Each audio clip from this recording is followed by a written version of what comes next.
इनिसाको शव 6 दिनदेखि प्रदेश अस्पतालको शवगृहमा। परिवार भन्छन् न्याय नपाएसम्म शव बुझ्दैनौँ। नेकपा एमालेका अध्यक्ष केपी शर्मा ओलीलाई पितृशोक।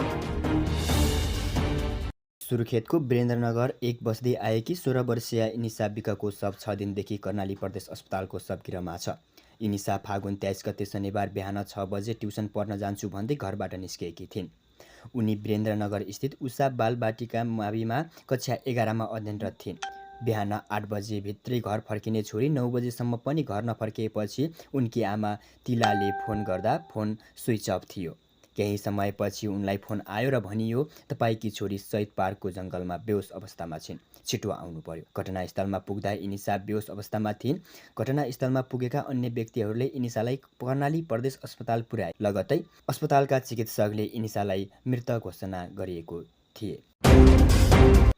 त्यस्तै नेकपा एमालेका अध्यक्ष केपी शर्मा ओलीलाई पितृशोक परेको छ।